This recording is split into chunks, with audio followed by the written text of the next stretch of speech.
warahmatullahi wabarakatuh. Perkenalkan, saya adalah Ibu Nina Susilawati. Saya adalah guru mata pelajaran Bahasa Indonesia. Di video kali ini, saya akan menjelaskan materi pembelajaran di kelas 10. Nah, judul materinya adalah teks laporan hasil observasi. Ini adalah materi pertama di semester 1. Jika dilihat dari judulnya, ada 4 suku kata. Teks, laporan, hasil, dan observasi. Kita bedah dulu dari judulnya agar kita bisa menentukan apa itu pengertian dari teks, laporan, hasil, observasi. Oke, yang pertama adalah teks. Nah, teks itu biasanya identik dengan sebuah tulisan. Kemudian adalah kedua, laporan. Laporan itu adalah sesuatu yang dilaporkan atau sesuatu yang dilampirkan. Yang ketiga adalah hasil. Nah, hasil itu sesuatu yang sudah dikerjakan atau dilakukan dan sudah dicapai. Yang keempat adalah observasi. Observasi berasal dari kata observation, serapan dari kata bahasa Inggris yang berarti pengamatan. Nah, jika sudah kita bedah dari 4 suku kata tersebut, kita dapat menentukan pengertian dari teks laporan hasil observasi sendiri, yaitu berupa atau berisi penjabaran umum terhadap suatu objek untuk menemukan informasi. Nah, jika kalian terlalu panjang untuk menentukan pengertiannya, kalian bisa ambil 3 poin penting. Yang pertama adalah penjabaran umum. Yang kedua adalah berdasarkan hasil pengamatan terhadap objek. Dan yang ketiga, berisi informasi, yaitu fakta yang dapat dibuktikan kebenarannya. Nah, tujuan dari teks laporan hasil observasi sendiri adalah untuk menemukan cara atau teknik baru. Itu yang pertama. Yang kedua adalah untuk mengatasi suatu persoalan. Nah, jadi ada 2 tujuan dari teks laporan hasil observasi. Selanjutnya adalah fungsi dari teks laporan hasil observasi.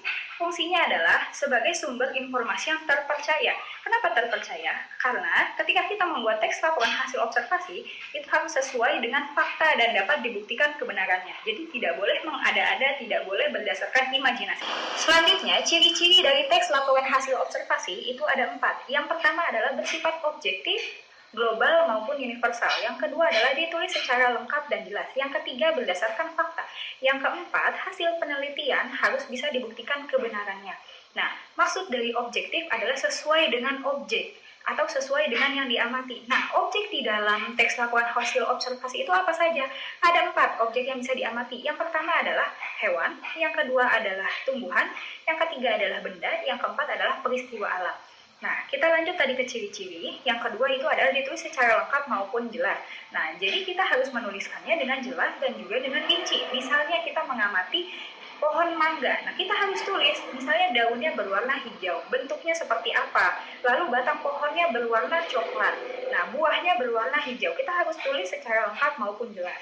Yang ketiga, sesuai dengan fakta. Nah, tidak boleh kita menuliskan, misalnya pohon mangga itu daunnya berwarna merah, padahal kenyataannya faktanya adalah daunnya berwarna hijau. Jadi tidak boleh mengada-ada, tidak boleh berdasarkan imajinasi, harus sesuai dengan fakta di lapangan. Yang keempat, hasil penelitiannya itu harus dibuktikan kebenarannya. Nah, jika kita menuliskan faktanya berwarna hijau, kita dapat membuktikan. Kita ke lapangan, kita melihat si daun itu memang berwarna hijau. Nah, kita lanjut ke sifat dari teks laporan hasil observasi. Itu ada 3. Yang pertama adalah komunikatif, yang kedua adalah informatif, yang ketiga adalah objektif. Maksudnya adalah komunikatif berasal dari kata komunikasi, informatif berasal dari kata informasi, objektif berasal dari kata objek. Maksud dari sifat di dalam teks LH itu adalah ketika kita membuat, kita dapat menyampaikan teks itu dengan baik. Atau kita dapat membacanya ketika kita membaca teks laporan hasil orang lain, kita dapat memahaminya. Itu seperti itu. Dan ketika kita membacanya, kita dapat memberikan atau kita dapat menemukan informasi dari teks laporan hasil observasi tersebut. Selanjutnya adalah struktur teks. Struktur teks di dalam teks laporan hasil observasi itu ada 3. Yang pertama, definisi umum. Yang kedua, definisi bagian. Yang ketiga, definisi penutup.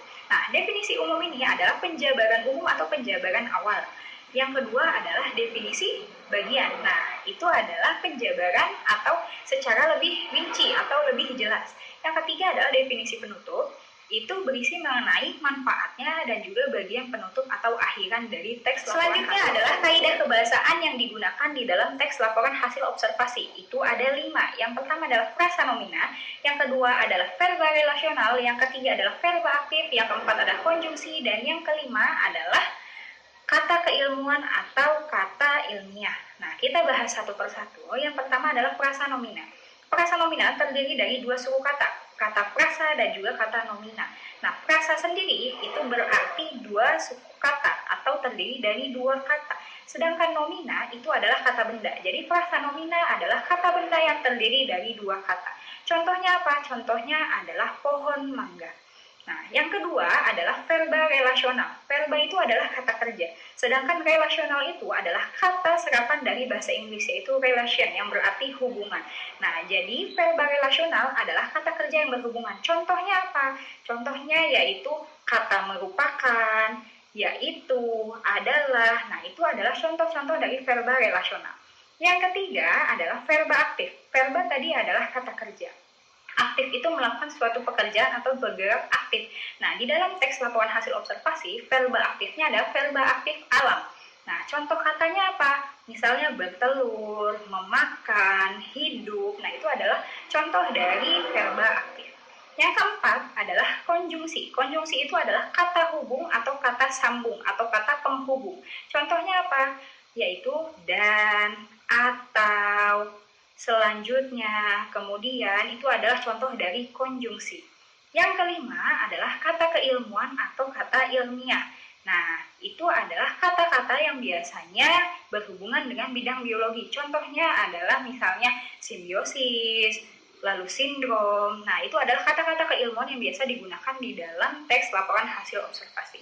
Selanjutnya adalah langkah-langkah menyusun teks laporan hasil observasi.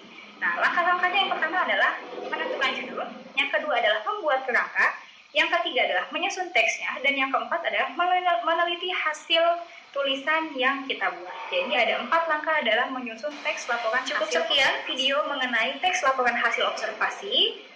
Semoga dapat bermanfaat bagi kalian semua. Terima kasih. Wassalamualaikum warahmatullahi wabarakatuh.